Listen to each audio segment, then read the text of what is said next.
Hello, everyone. Welcome to this webcast on the Exceptional Executive. I'm Jim Lewis, and I'll be working with you for the next 45 minutes or so. And for those of you that are new, I know there's a couple of names on the list that I recognize, but for those of you that are new, let me just give you a little background on what we're doing here. First of all, I was a former engineer. I spent 15 years in the industry designing radio equipment.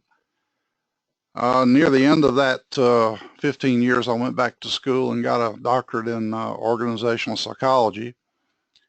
And on May the 1st, 35 years ago, I started teaching seminars on leadership skills for project managers. So that combined my background as an engineer with my new degree in psychology. And over that 35 years, I've spent most of my time teaching project management and writing 12 books on the subject. Those have been published by McGraw-Hill and AMACOM, the American Management Association. And a number of years ago, I realized that almost everything an executive does is done in project format. And for that reason, this is a set of skills that every executive needs to have. And yet my experience has been that a lot of people who have risen to the executive level have run projects the way I did for a long time with no training. And so it's what I call seat of the pants project management. And I decided that I needed to start working more with executives and helping them to get better at what they do. And part of the reason for that is that I found over the years that when I train project managers and they go back to the job, unless they are supported and actually required to do what they've been taught, after a couple of months, they're back to doing everything the same way that they've always done it. So it's really a very disheartening situation when you put people through training programs, and I've taught something like 60,000 people to run projects, and then you find that they aren't doing what they learn. Now, part of my experience over the 35 years has been to work with executives in companies to help them get project management to work better in their organizations. And of course, you can imagine I've encountered all kinds of people, people who were good executives and some that were poor executives, and only a handful that I thought were really exceptional. Among those, I was fortunate to work with Alan Mulally when he was CEO at Boeing Commercial Airplanes, and later he moved over to Ford Motor Company when they were losing $50 billion. I'm sorry, $16 billion that year, which is $50 million a day. And in about 3 years made them profitable again without taking any bailout money from the government. He is actually my gold standard for an exceptional executive. I've also worked with a fellow named Chris Richardson who was at Square D for a long time, a Brit named Bob Penny who's in England, and president of a company, a biotech company called Bruce Leander.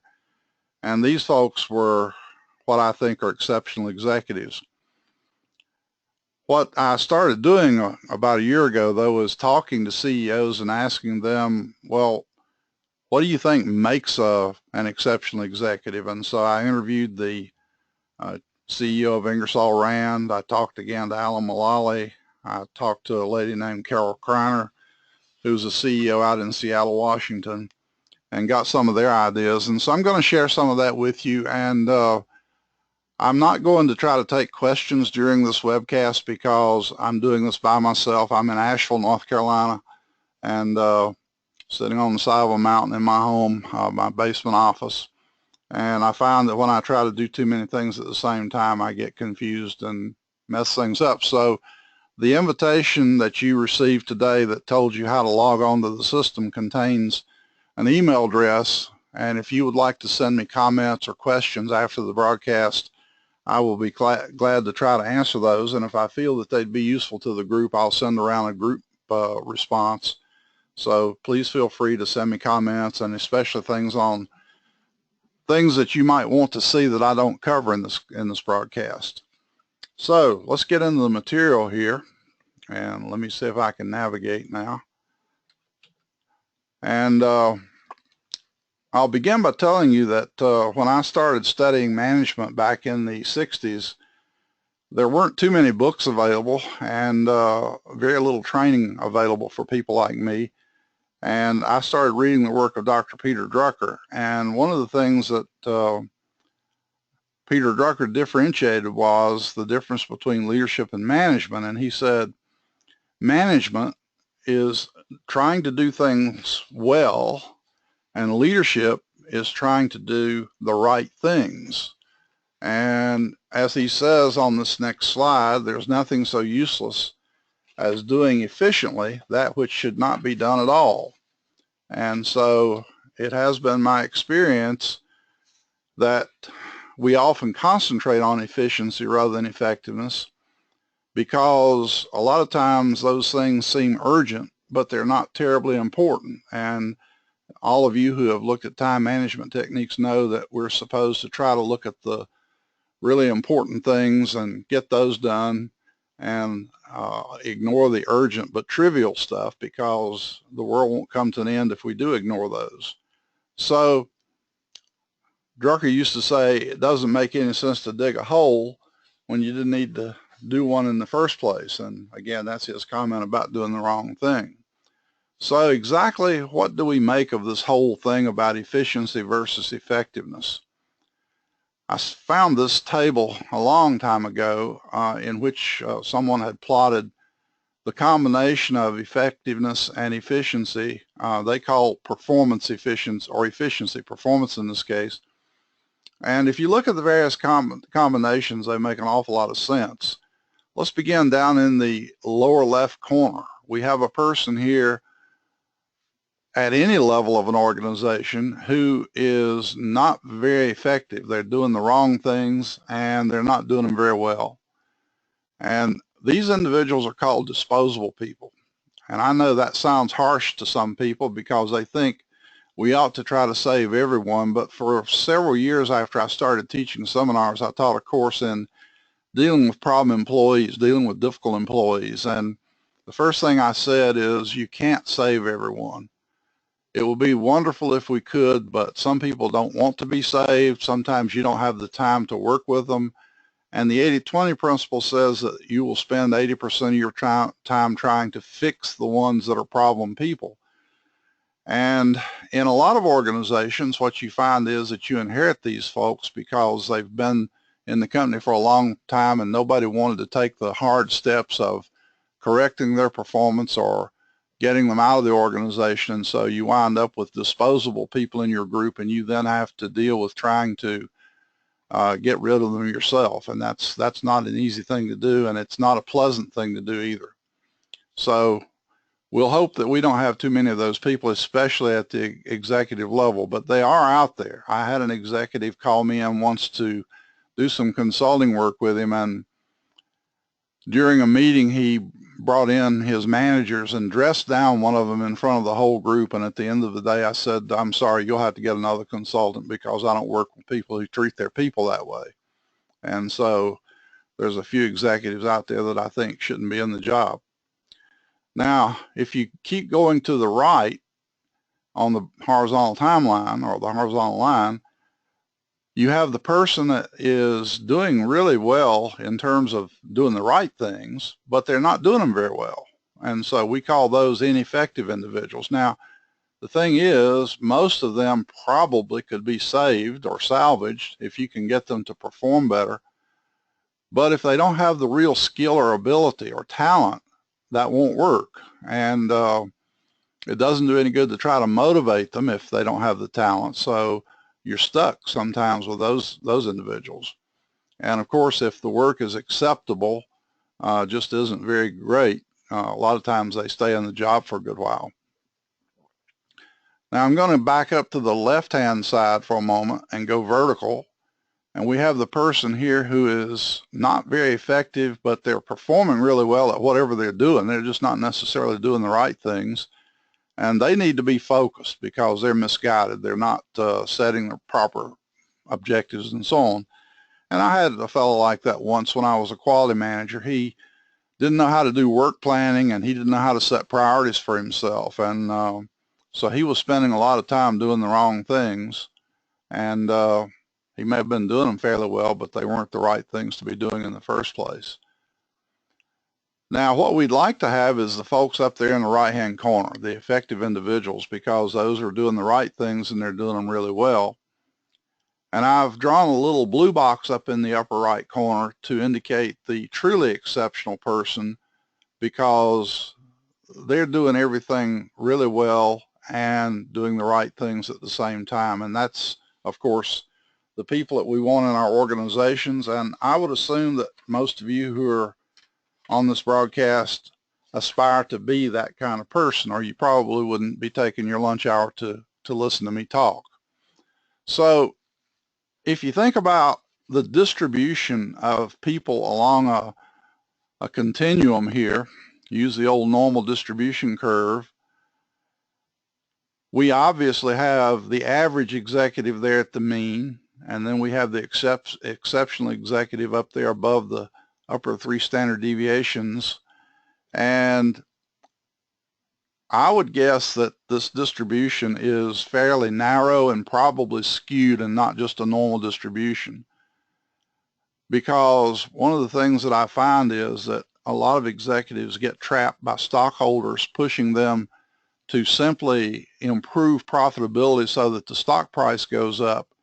And when that happens, they wind up doing the wrong things. They start looking at the short term instead of the long term, and they sacrifice the future for the short term. And so that's a trap that Drucker talked a lot about avoiding. So certainly above the mean, you would, somewhere along there, you would start seeing a person that's being very effective, and down below the mean, you might be seeing people that are in various degrees of ineffectiveness. And so that's just one way to think about it. Now, there's only 0.13% of the distribution above the 3 sigma point. And so what I'm saying is that maybe 13 out of 1,000 executives are really exceptional.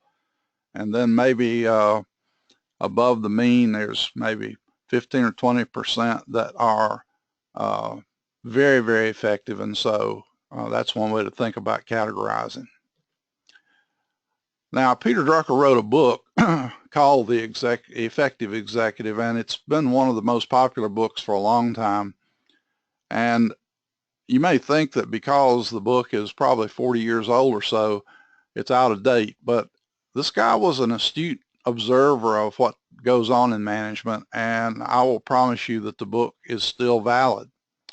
He also wrote an article in Harvard Business Review called What Makes an Effective Executive, and he outlined the bullet points that are on this slide. And he began by saying the first thing an executive has to do to be effective is to ask what should be done, what needs to be done in the first place, and especially what's right for the enterprise. Again, let's make sure we're focused on the right things. Another thing that sometimes traps all managers, of course, is that they are afraid to delegate. So they're doing things that they should not be doing. They should be passing those things off to other people in the organization. And even though they're the right things to be doing, they're the wrong person to be doing them. Okay, so you have to, again, be careful that you don't fall into the trap of doing the wrong thing, doing the right things as the wrong person. I remember Alan Mulally telling a story that is documented in the book about him when he was at Ford. He said that the first person that worked for him when he was an engineer at Boeing quit on him. And as he did an exit interview with this engineer, he said, why are you leaving? And the guy said, well, to be candid, he said, Alan, you redo everything I do.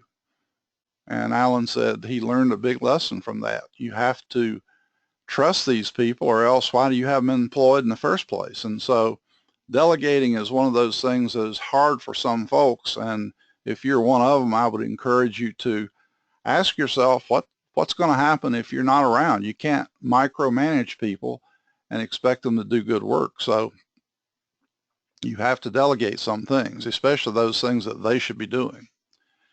Now, the third bullet there says that an executive develops action plans. One of the things that you learn in project management is that if you don't have a plan, you don't have anything to compare to so that you can tell whether you're on track or not. It's like trying to go somewhere without a map, and you're driving along, but you don't know if you're on target or not. That may not be too scary if you're driving your car, but you sure wouldn't want an airplane pilot to be doing the same thing. We're trying to get out to San Francisco, but we don't have a flight plan for how to get there. And so are we in control? Probably not. So you need plans to have control of an organization, and we pay lip service to that a lot of times because in the U.S. especially, we tend to be task-driven. We tend to be action-oriented. And so I've had people say their boss told them to get their team out of the conference room so they could get the work done. Quit that planning stuff. They didn't have time for that. And yet all the evidence I've seen in my 35 years, plus the 15 I worked as a project manager, says that an hour spent planning will save you 3 hours in execution time. And one of the things that Phil Crosby used to say, he was our vice president of quality at ITT when I was a quality manager. He used to say, we don't have time to do it right, but we always find time to do it over. And that's just a terrible waste of resources and money and so on. So developing action plans is one of the responsibilities of an effective executive. Next is to take responsibility for decisions. Now, anybody that is making decisions is making them under uncertainty, because if you had certainty, it wouldn't be a decision, it would just be an action step. And so a lot of people agonize over getting it right. They don't want to make any mistakes. And of course, if you don't make any mistakes, you're probably not doing anything very innovative. The trick is to make fewer mistakes than successes. So in other words, if your batting average is above the 50% line, you're probably doing reasonably well. At least you're not just hitting chance. But one of the things that Drucker admonished executives about is to not let the stockholders run the company. It's your organization, your responsibility for running it, and so you need to be making decisions about what should be done. Similarly, Drucker talked about accountants, the CPAs, the accounting department, telling executives they couldn't afford things, or the lawyer saying you can't do that. And that's not their job to tell you what can be done and what can't be done. What their job is to say, if you feel you need to do this for the business, here's how you need to go about it to stay out of trouble on a legal basis, or here's how we have to find some funding for it as far as money is concerned. But you should be making the decisions about what should be done and what shouldn't be done. You also need to take responsibility for communicating, and one of the things that I've found is that a lot of executives are not very good at listening, and they think of communication only as a one-way street, when in fact communication is a two-way street. And listening is probably more important, because if you listen carefully, you uncover things that you don't know about. I had a fellow that runs a company attend one of my programs once, and I talked about management by walking around, which was a favorite term of Tom Peters back in his heyday. And I said, I really think it's useful, get out there and talk to people in the morning for a few minutes and find out what's happening. And not too long after that, this was a husband and wife owned company, and his wife called me and she said, he took you seriously about that. And she said, it's changed our entire culture. She said, all of a sudden, the people that work for him realize that he cares about what they're doing. He's finding out where problems exist that he didn't know about so that he can then do something about them. And it has just made a positive impact on the organization. It's amazing how something that simple can be so important, but it can be. So take responsibility for communicating. Now this next one is really, really important, and it's one that, again, I think a lot of us get trapped with, because there's an old joke that it's hard to remember that you came to drain the swamp when the alligators start chewing on your butt. And so Drucker said, focus on opportunities and not problems. But you have some of both. And when I worked at ITT, we had a favorite expression that there weren't any problems, there were only opportunities. And I remember one of my friends was a Hungarian manager who, when you met him in the hallway in the morning, you'd say, "How you doing, Frank?" And he'd say, "Unlimited opportunities," and you knew he was really fighting a lot of alligators.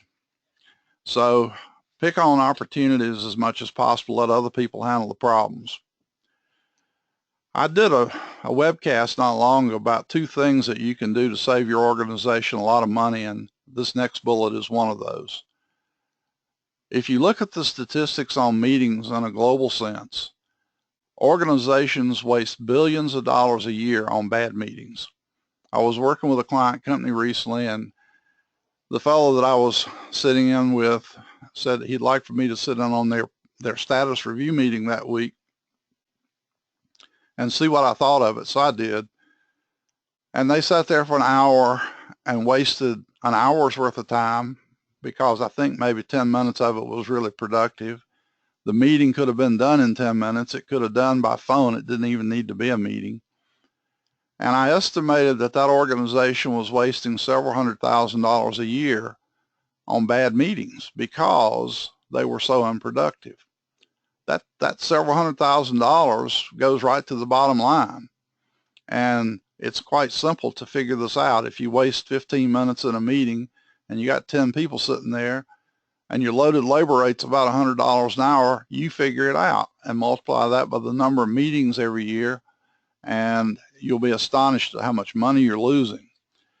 And the British comedian John Cleese had a video company some years ago where he made training videos that were meant to be humorous. And one of his videos was called Meetings, Bloody Meetings. And that's what a lot of people call them because they are so badly run. And he made a profound statement which really sunk in with me. He said, "The essence of management is in how we run meetings. If you can't run a meeting effectively, how can you manage an organization?" So I had a CEO of a company get serious about that, and he set that up as one of his strategic initiatives, that the meetings in that organization were going to be run correctly or not at all. And he would drop in on meetings unexpectedly, and if you didn't have a timed agenda and manage it properly, he would lean on you at the end of that meeting and try to get you to correct it. So it is a serious issue. And you know, if you don't know where you're going in a meeting, you probably don't know where you're going as an organization, and that just confuses everybody. So that's a real serious issue. Finally, we have the last thing Drucker said, and you may not quite get this at first, but he said you need to think and say we as opposed to I. When I was in graduate school working on my PhD, I read some research that was done by a guy named David McClellan on what makes exceptional leaders, and he said that he had read the speeches and the deliveries given by leaders all over the world and reviewed how they were rated by their followers, and those that were considered to be really excellent leaders, invariably the one thing that differentiated them was that they talked about we as opposed to I. In other words, we're going to do this together, not I want this done. That's autonomous, and that's not thinking about the group as a whole. It's only looking at self-interest as opposed to group interest. So I shared that with a scientist in a company I was working with once, and he wrote me an email a week or so later, and he said, here again, this little simple suggestion had made a big difference in his team, because when he started talking about we, it's our project, they all began to take more ownership. As long as it was his project, they didn't care. And so it may seem simple, but it's a simple thing to do. So years ago, there was a fellow named Jan Carlzon who at around age 31 or 32 became the CEO of Scandinavian Airlines. At that point in time, Scandinavian Airlines was not very profitable, and he was charged with trying to turn it around. And so he did something very unusual. He inverted the hierarchy. And he said, okay, I'm down here at the bottom, And my job is to make it possible for all those people in the hierarchy above me to do their jobs. And he called interactions between frontline employees and clients a moment of truth. And his point was that every time a passenger comes to buy a ticket at the ticket counter, that ticket agent represents the airline to the passenger. They are Scandinavian Airlines. And if they had a bad experience with that person, they've had a bad experience with the airline, and they're going to evaluate the entire airline based on that. So he said that's a moment of truth. And one of the things that he did was make sure that those people at the front line could make autonomous decisions without having to go and ask somebody, what do I do?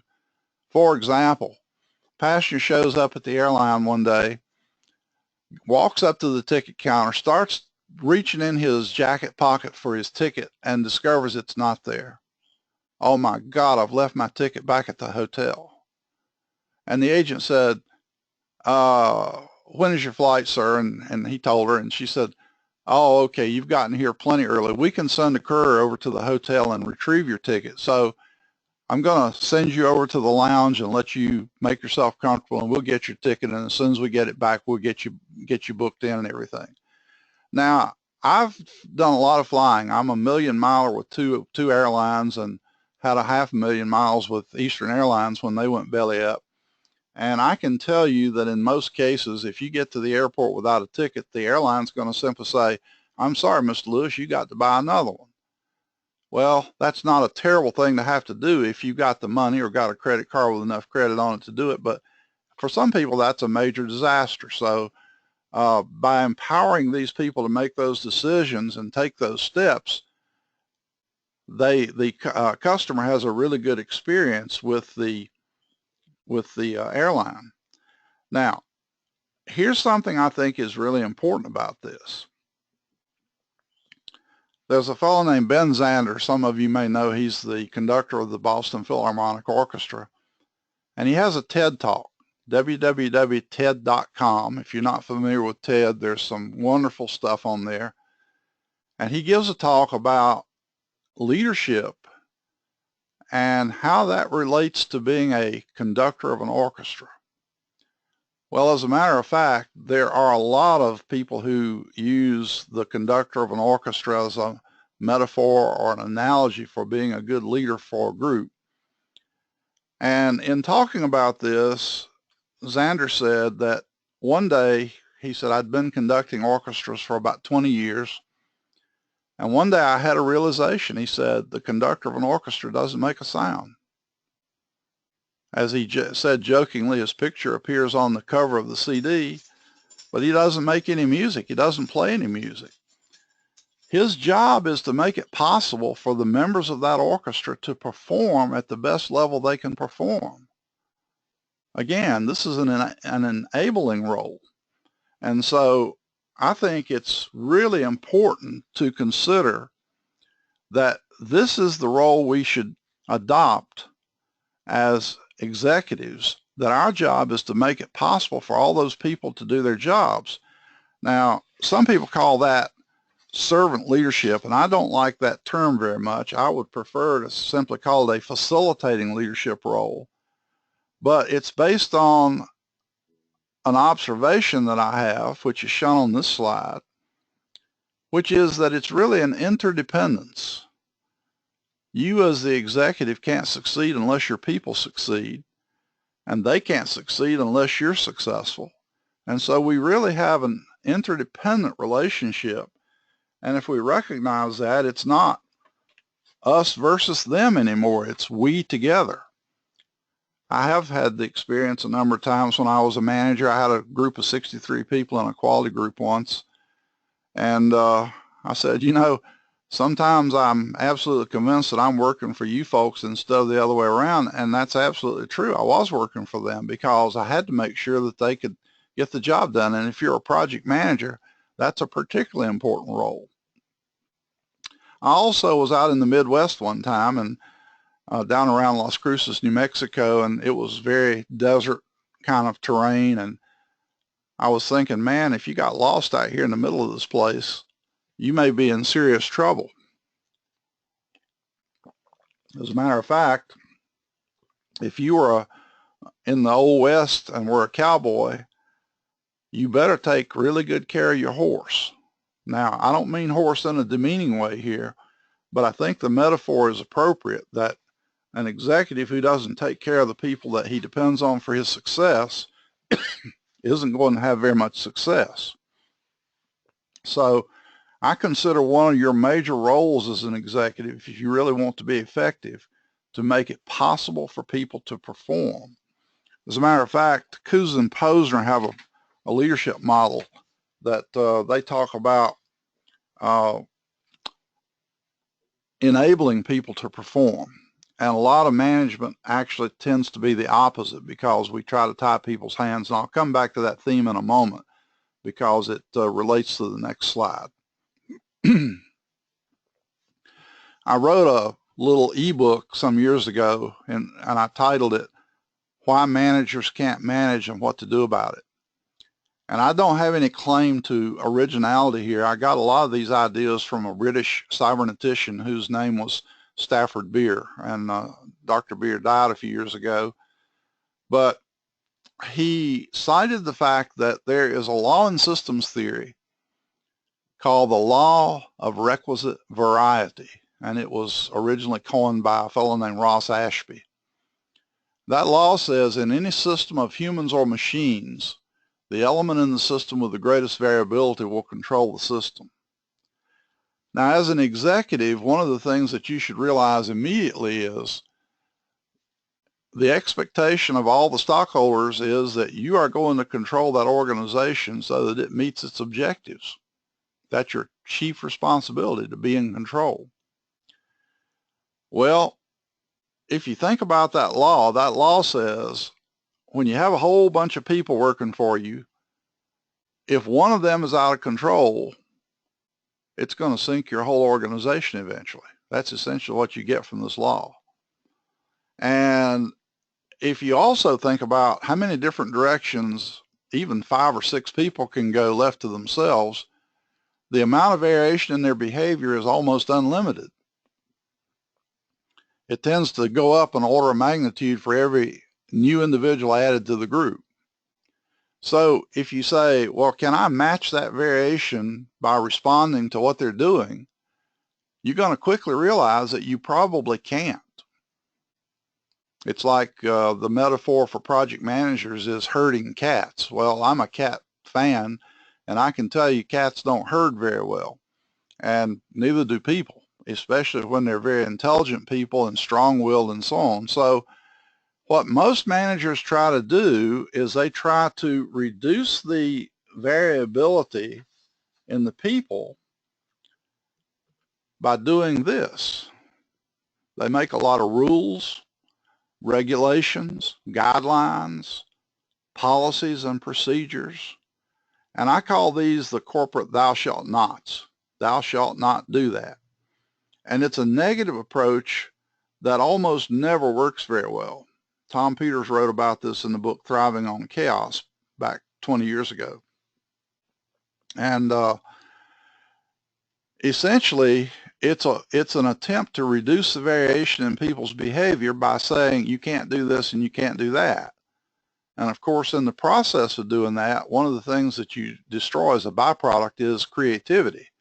People are so restricted they can't do anything risky because if they do, they're going to get in trouble. And the other thing that it does is it creates an increase in the need for compliance police.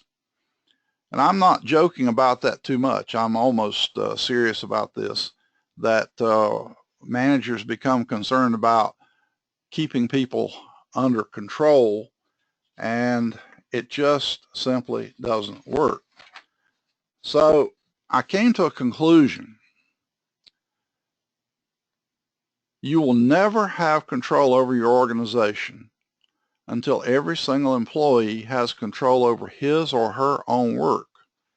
Now that's pretty profound, and some of you are probably sitting there choking on your food just because you realize how nearly impossible that seems.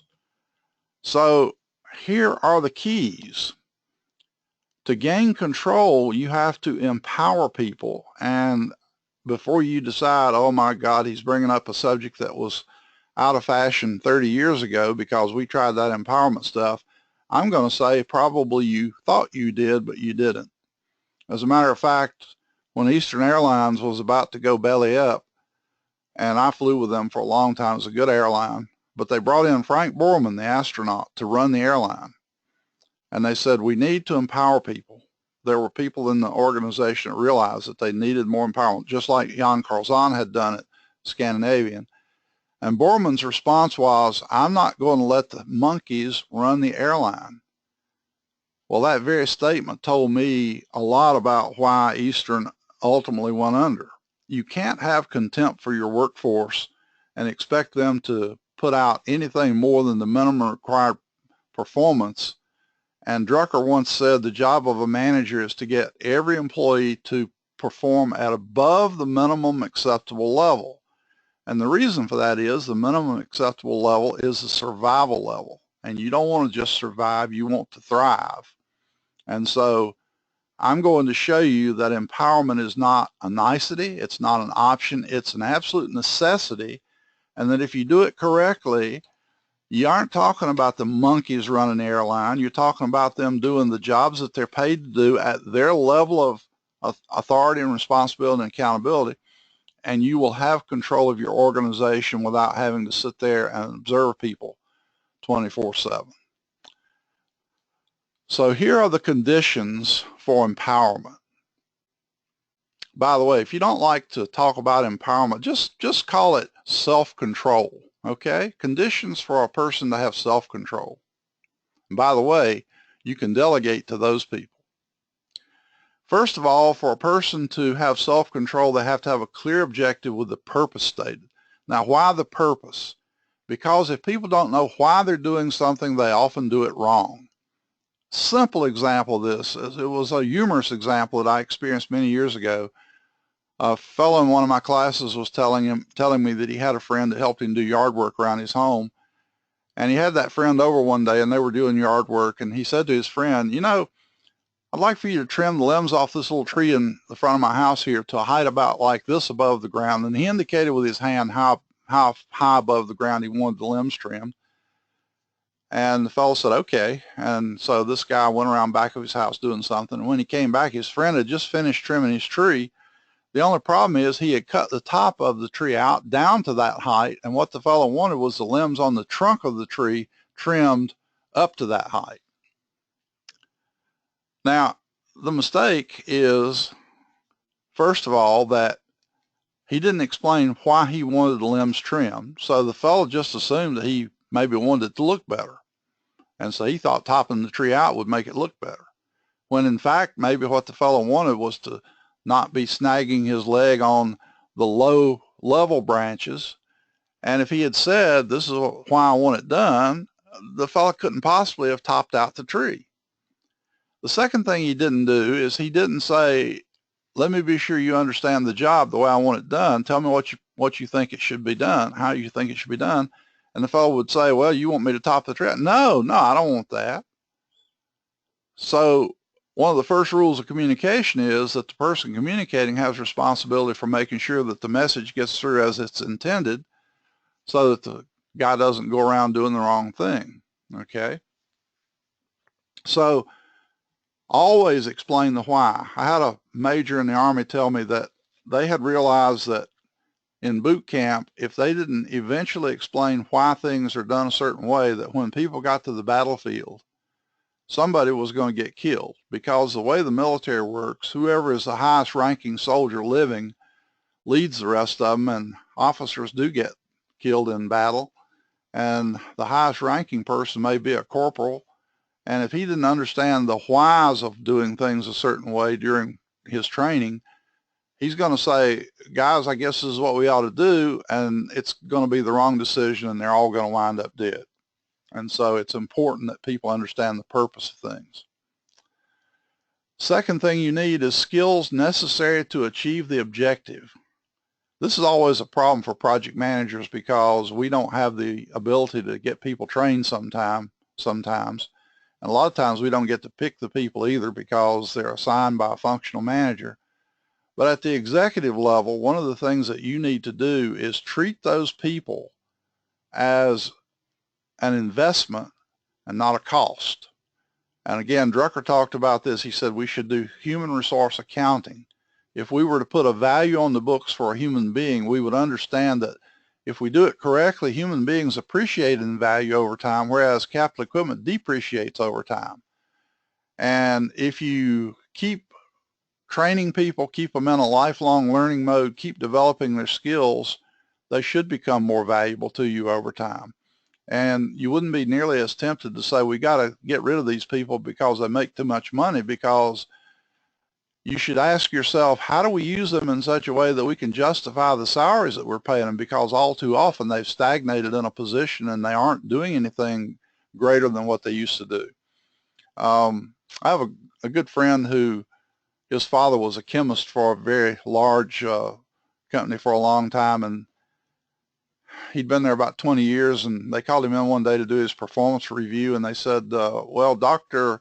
X, you've been doing great work, and we've decided we're going to promote you to manager. And he said, well, I quit. And his manager and the HR person said, excuse me, what do you mean you quit? And he said, well, I told everybody when I hired in 20 years ago that if you ever made me a manager, I'd quit. I don't want to be a manager. I want to be a chemist. And they said, well, what are we going to do to reward you? And he said, that's your problem, not mine. Well, they finally got smart and they made him an internal consultant. So he went around the organization helping all the other people with chemistry problems, and they could easily justify his raise, his pay, and so on. So if people have become unproductive, they've stagnated, our job should be to say, what do we have to do to make them productive again? And if they truly have retired on the job, it's probably too late. And I've seen that in organizations before, where a person's up in their 60s and they got 5 more years to go and they don't really want to do anything new. But that shouldn't have happened if you had done it right. I'm going to give you an example.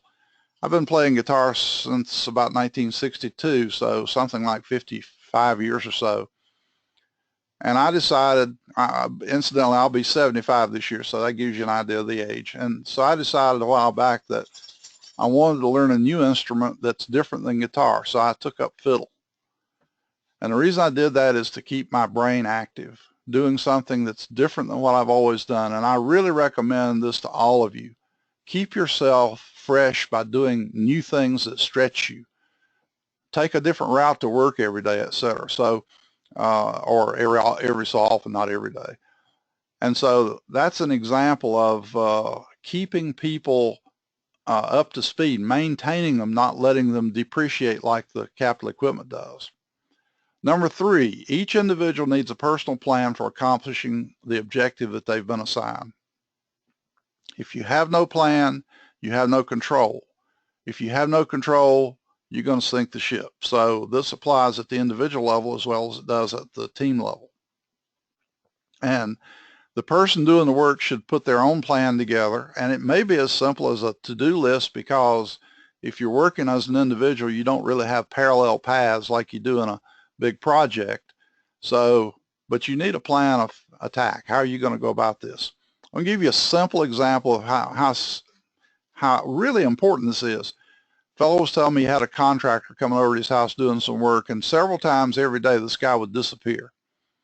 And he asked him after a couple of days, he said, where are you going when you leave? He said, I'm going over to Home Depot or Lowe's Hardware or wherever to pick up things that I need to do the job. He said, oh. So the next day the guy comes into work. He said, what are you going to do today? And the fellow told him, and he said, what all are you going to need to do that? And the fellow started telling him what all he was going to need, and this guy's writing all that down. And he hands the list to him. He said, okay, go get all that stuff, and that way you should have everything you need to do the job today. And every day he sat down with him and made that list. And at the end of a couple of weeks, this guy finished the job, and he said, man, he said, I've never had a job go this smooth before. What do you expect? I mean, it's silly not to plan what you're going to need to do the job, and yet that's the way a lot of contractors will act and work.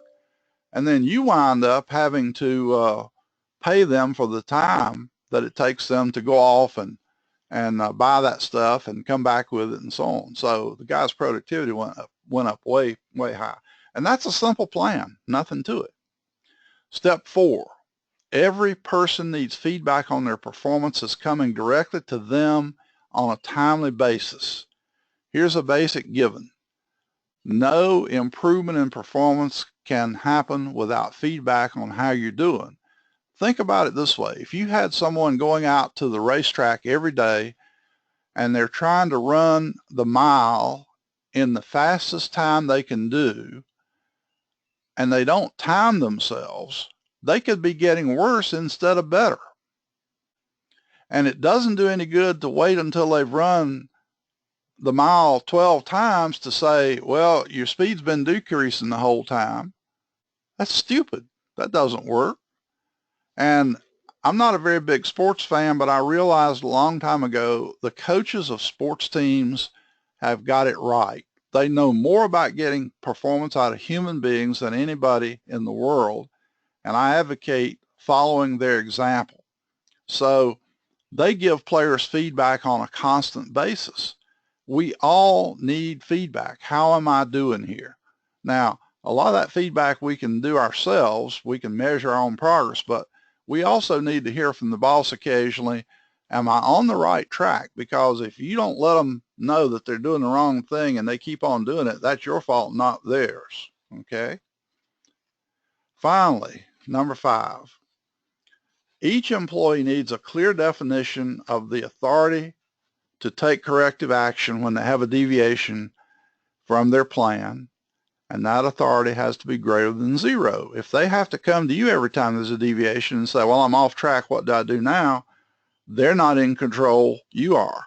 And if you're controlling what they're doing, micromanaging them, one of you is redundant. And I know which one I'd rather make redundant actually is the higher paid person, the manager. So they have to have authority greater than 0. Now, does that mean they have carte blanche? No. You say, hey, if you're off more than 10%, come talk to me. As long as you're within a 10% boundary, do whatever you need to stay on track.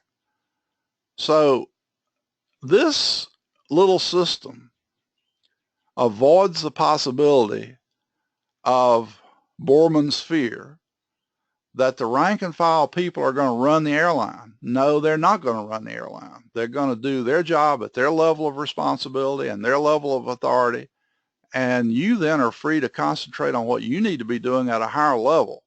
And so this is the only way that you will ever really have control of an organization. And if you do this, my friends, I think you're on the way to becoming an exceptional executive. Okay. You hear a lot of talk these days about people having ADHD. Mostly you hear about it for kids. And I can tell you that I think that there's something wrong with 30% of the kids in our schools being called or diagnosed as having ADHD. I don't believe the number's gone up that high. I think there's a problem with our entire social setting.